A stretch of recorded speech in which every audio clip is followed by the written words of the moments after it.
सरकार द्वारा राज्य कर्मचारियों के लिए, केंद्रीय कर्मचारियों के लिए लाई गई नई पेंशन नीति को बलिया जनपद के अटेवा नेताओं ने खारिज किया है।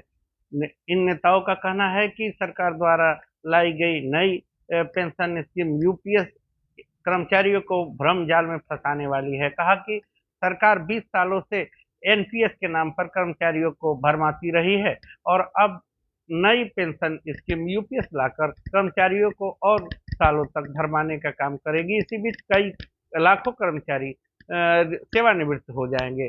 इन नेताओं का कहना है कि यूपीएस अगर इतनी ही अच्छी है तो माननीय सांसद, माननीय विधायक भी इसको अडॉप्ट कर ले, हमारा आंदोलन समाप्त हो जाएगा। कहा कि हम कर्मचारियों को पुरानी पेंशन की जगह पे यूपीएस और एक दिन के लिए भी शपथ लेने वाले सांसद विधायकों को पुरानी पेंशन, एक देश एक कानून का नारा देने वाली सरकार का यह कैसा नियम है कि एक देश एक कानून चाहती है सरकार, लेकिन एक देश में 3-3 पेंशन स्कीम, ये नहीं चलेगा। अटेवा जब तक पुरानी पेंशन बहाल नहीं हो जाती है तब तक अटेवा अपने आंदोलन को जारी रखेगी। इन लोगों का कहना है कि यूपीएस स्कीम एनपीएस से भी खराब है। सरकार एनपीएस को ही यूपीएस में बदलकर चोला बदल कर लाई है, जिसको कर्मचारी स्वीकार नहीं करेंगे।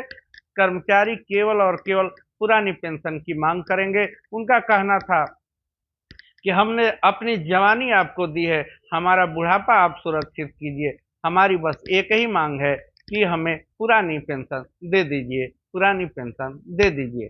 सुनिए अटेवा के नेताओं ने क्या कहा। बिल्कुल नहीं, क्योंकि इसके पीछे कारण है। सरकार की जो योजना है ये अभी ये कहिए कि पाइपलाइन में है। इसकी बहुत सारी चीज़ें स्पष्ट नहीं की गई हैं। 1 अप्रैल 2025 से इसको लागू करने की योजना है और इसमें जो कई सारी विसंगतियां हैं, उसमें सबसे पहली जो विसंगति है कि सेवा अवधि के आधार पे आपको पेंशन दिया जाएगा। अधिक सेवा अवधि जिसकी होगी, हो सकता है उसका पेंशन कम बन जाए। कोई हो सकता है 20 वर्ष की उम्र में ही सर्विस पा जाता है। लंबी सेवा होगी तो उसको ये आशंका है कि हमारे ही फंड से इसको ले आना है। पहले हम जान लें कि ये यूपीएस जो सिस्टम ये है क्या। ये हमारे ही फंड से बनेगा, जिसमें 10% हमारा अंशदान होगा, शेष 14% अभी जो एनपीएस के थ्रू है वो सरकार देगी और ये फंड आप इकट्ठा करेंगे और इसमें से हमको पेंशन देंगे। यही तो एनपीएस में था। एनपीएस का विरोध हम इसीलिए करते हैं कि हमारे ही पैसे से हमको आप दे रहे हैं, जबकि ओपीएस में क्या है, हमारा पैसा एक कलेक्ट होता है, स्टोर होता है और रिटायरमेंट के टाइम पे हमको जीपीएफ के थ्रू रिटर्न मिल जाता है। इसमें रिटर्न उतना नहीं मिलेगा जितना हमको चाहिए। और दूसरी चीज़ की जो सेवा नियमावली है केंद्र की, राज्य की और यहाँ पे अब 3 प्रकार की पेंशन व्यवस्था इस देश में चलेगी। एनपीएस भी रहेगा, विकल्प हमको एनपीएस और यूपीएस में से एक दिया जाएगा। वहाँ जहाँ ओपीएस में जो लोग नहीं आते हैं, जहाँ ओपीएस शुरू से लग रहा है, जैसे आप लोग ओपीएस अभी पाए हुए हैं सरकार के सहयोग से, तो अब आप लोगों के सामने भी विकल्प होगा कि आप ओपीएस चुनेंगे कि एनपीएस चुनेंगे, यूपीएस चुनेंगे।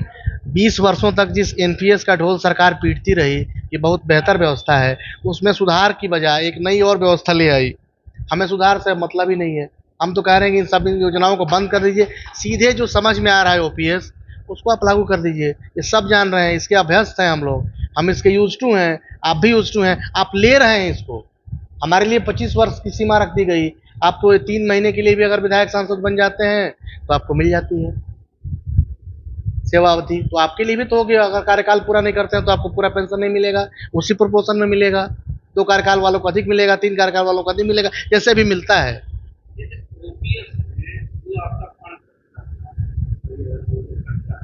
तो उसमें जो व्यक्ति वगैरह जोड़ के जो रिटायरमेंट मिलता है, जी, तो क्या उससे कम मिलेगा इस नए स्कीम में या ज्यादा? उससे कम मिलेगा।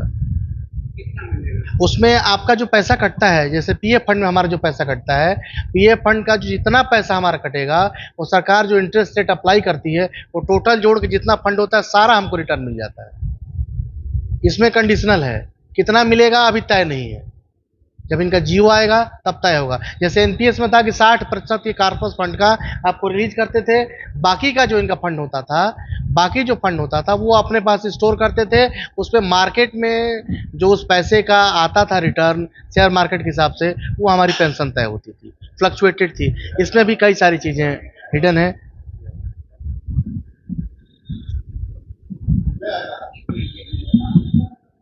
सबसे पहले आपको तथा आपके सभी दर्शकों को मैं कृष्ण जन्माष्टमी की हार्दिक बधाई और शुभकामना देता हूं।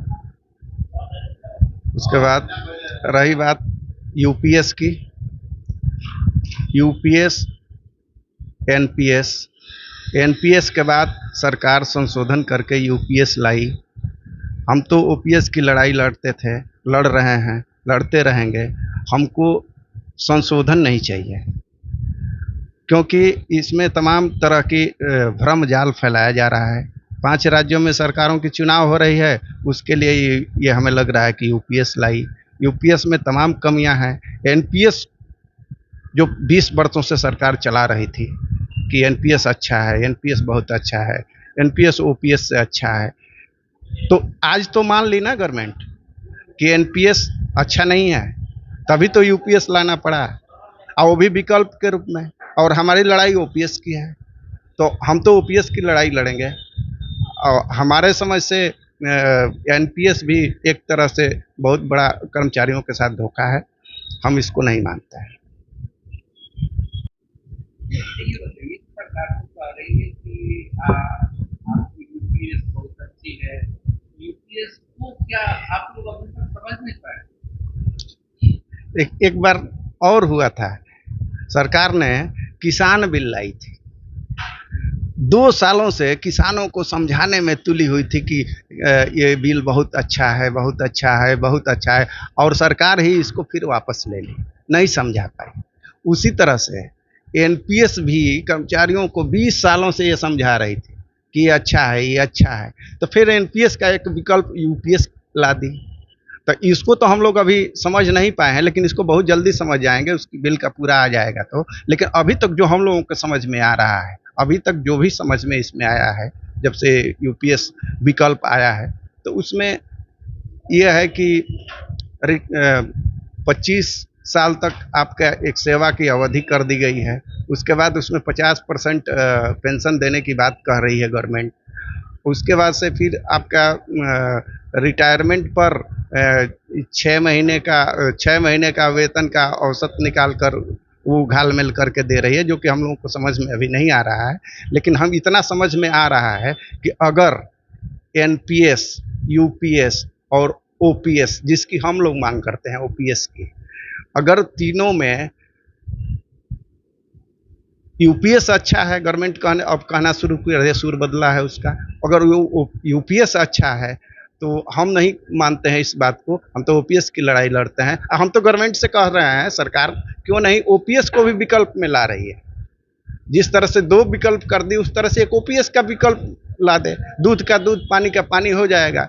कर्मचारियों को जो अच्छा लगेगा वो ले लेगा। एक ओपीएस का भी विकल्प ला दे।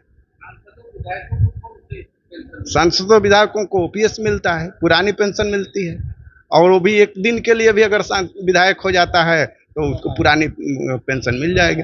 हम लोगों के सेवा में तमाम तरह की इस तरह की फाउंडेशन अड़चने डाल रही है गवर्नमेंट। एकदम होना चाहिए, वो भी विकल्प ले लेना। हम लोग तो कह रहे हैं कि आप भी एनपीएस या यूपीएस ले लो, हम लोगों की लड़ाई ही खत्म हो जाती है। आप लोग इस पूरे एक देश एक विधान, और पेंशन में 3-3, 4-4 विधान, ये कहाँ का न्याय संगत है? नेता भैया वही बेहतर माना जाता है जो लीडिंग फ्रॉम फ्रंट हो। आपको लगता है कि आपकी योजना बहुत अच्छी है, तो आप खुद इसको अडॉप्ट कर लीजिए। आप ही यूपीएस ले लीजिए, आप देश के माननीय हैं, आप ले लीजिए, बोलिए कि हम इन्हें यूपीएस अडॉप्ट कर लिया है, ये आप सबके लिए अच्छा है, तो हम विचार करेंगे कि हमको लेना चाहिए, क्योंकि हमारा नेता राष्ट्र का जो संभाग है वो खुद ले रहा है। आप खुद नहीं लेंगे और हम पे दबाव बनाएंगे, आप ले लीजिए। ये योजना अभी किसी की समझ में आई नहीं है, और जैसे 20 साल के बाद इसको एनपीएस को कन्वर्ट किया जा रहा है, यूपीएस में कन्वर्ट ही मैं कहूँगा, क्योंकि ऑप्शन आपको दिया जा रहा है। ये सरकार की योजना है कि 20 साल तक आप कंफ्यूज रहे, हम भ्रम जाल में रखे एनपीएस के नाम पर, अब फिर यूपीएस के नाम पर रहिए। यूपीएस ला दिए, 10 साल 12 साल और इसमें भ्रम जाल रखेंगे तो कर्मचारी तब तक और रिटायर दूसरी चीज भी है कि जो ये समिति बैठी थी इसमें सारे वही लोग गए थे कर्मचारियों के हितैषी बन के जो ऑलरेडी यूपीएस पा रहे हैं, जो रिटायर्ड लोग हैं।